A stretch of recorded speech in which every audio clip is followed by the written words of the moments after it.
Devgadh Bariya tower ખાતે કોંગ્રેસની જન આક્રોશ યાત્રા યોજાઈ, જેમાં કોંગ્રેસ પ્રદેશ પ્રમુખ તેમજ વિરોધ પક્ષના નેતાએ ભ્રષ્ટાચાર તેમજ દારૂ ડ્રગ્સ મુદ્દે સરકારને આડે હાથે લીધી. ગુજરાત પ્રદેશ કોંગ્રેસ પ્રમુખ અમિત ચાવડા અને વિરોધ પક્ષના નેતા તુષાર ચૌધરી દ્વારા દેવગઢ બારિયા ટાવર ખાતે સભા યોજી દેવગઢ બારિયા તાલુકા કોંગ્રેસ સમિતિ દ્વારા દેવગઢ બારિયાને જિલ્લો બનાવવાની માંગ સાથે પ્રદેશના નેતાને આવેદનપત્ર આપ્યું.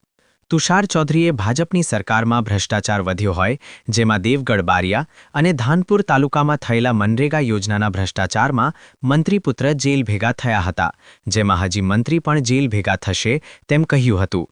ત્યારે હાલમાં સુરેન્દ્રનગરના પકડાયેલા નાયબ મામલતદારને ત્યાંથી 67 લાખ રૂપિયા મળી આવ્યા, ત્યારે કલેક્ટર કમલમ તેમજ મુખ્યમંત્રી સુધી કેટલા હપ્તા પહોંચ્યા હશે તેમ કહી ભ્રષ્ટાચારનો મુદ્દે સરકારને આડે હાથ લીધી હતી.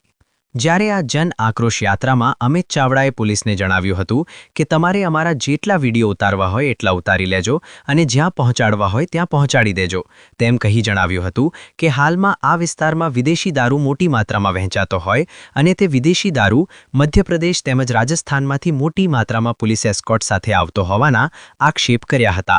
ત્યારે દેવગઢ બારિયા તેમજ પંચમહાલના જાંબુગોળામાં મનરેગા યોજનામાં મોટા પાયે ભ્રષ્ટાચાર થયો હોવાનું જણાવ્યું હતું. આ ભ્રષ્ટાચારમાં અનેક રજૂઆતો કરવા છતાં પણ કોઈ કાર્યવાહી ન થતી હોય તેનું કારણ નીચેથી ઉપર સુધીના તમામ નેતાઓ ભ્રષ્ટાચારમાં મળેલા હોવાનું જણાવ્યું હતું. ત્યારે હવે પછી ભ્રષ્ટાચારનો ખાલી વિરોધ નથી, પણ ભ્રષ્ટાચારીઓને જેલ ભેગા કરવાની તૈયારી બતાવી હતી. આશા news Gujarati reporter Jaber Shukla, Devgadh Bariya. બીજા તબક્કામાં ફાગવેલથી શરૂ થયેલી આ જનાક્રોશ યાત્રા 15મા દિવસે દાહોદ જિલ્લાના દેવગઢ બારિયામાં આજે ટાવર ચોકમાં સભાના સ્વરૂપે મળી છે. તમે જોઈ શકો છો કે હજારોની સંખ્યામાં લોકો, જે સામાન્ય લોકો છે, જે જનતા છે, એ આ જનાક્રોશ યાત્રામાં જોડાઈ રહી છે. ગામે ગામ લોકો ફરિયાદ કરી રહ્યા છે. ખાસ કરીને દેવગઢ બારિયામાં જ્યાં વર્ષોથી ભારતીય જનતા પાર્ટીના ધારાસભ્ય છે, જે વર્ષો સુધી મંત્રી પણ રહ્યા, એમનો પરિવાર મનરેગાના ભ્રષ્ટાચાર માટે આખી દુનિયામાં જાણીતો થયો. એ જ દેવગઢ બારિયાની નગરપાલિકામાં પણ કરોડોનો ભ્રષ્ટાચાર થાય છે. અહીંના રસ્તાઓ વર્ષોથી બનતા નથી, રસ્તામાં ખાડા છે કે ખાડામાં રસ્તો છે, ફરિયાદ લોકો કરી રહ્યા છે. ભાજપના મળતિયાઓ ગેરકાયદેસર ખનન કરે છે અને અહીંના જે અધિકારીઓ છે એ લોકોના ખિસ્સા ભરાઈ રહ્યા છે.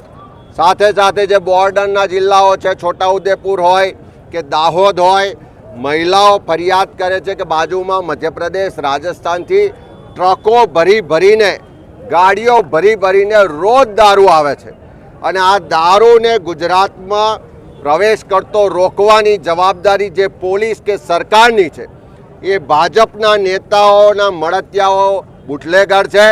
અને જે પોલીસની જવાબદારી છે રોકવાની, એ પોલીસ જ એસ્કોર્ટ કરીને આ દારૂને ગુજરાતની સરહદમાં ઘુસાડે છે. એ દારૂ ડ્રગ્સનો ખાત્મો કરો એવો ગામે ગામથી બહેનોનો બુલંદ અવાજ આ યાત્રામાં આવી રહ્યો છે. સાથે સાથે મનરેગાનો ભ્રષ્ટાચાર, નળ સે જલનો ભ્રષ્ટાચાર ખાલી એક ગામ, એક તાલુકા, એક જિલ્લાનો નહીં, પણ બધા જ ગામ, બધા જ તાલુકા અને બધા જ જિલ્લામાંથી અવાજ ઉઠે છે કે કરોડો રૂપિયાનો નળ સે જલ અને મનરેગામાં ભ્રષ્ટાચાર છે.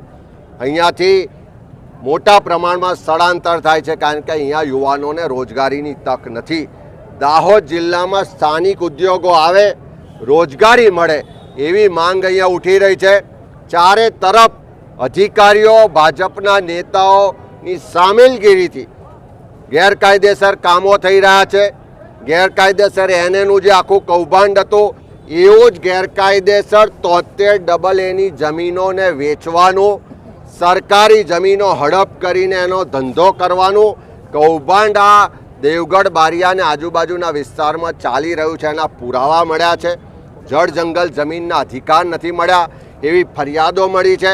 આ બધી જ ફરિયાદો આજે આ ટાવર ચોકમાં લોકો ખુલ્લામાં, કોઈ પણ જાતના ડર વગર, જ્યાં પોલીસ એનો સ્ટાફ વિડીયો રેકોર્ડિંગ કરે છે, જ્યાં આવી સરકારના ખબરી બની અને અહીંયાના રેકોર્ડિંગ કરી રહ્યા છે, તેમ છતાં લોકો ઉઠાવી રહ્યા છે. એનો સ્પષ્ટ મતલબ છે કે આ જનાક્રોશ યાત્રા એ પરિવર્તનનો શંખનાદ સાબિત થવા જઈ રહી છે.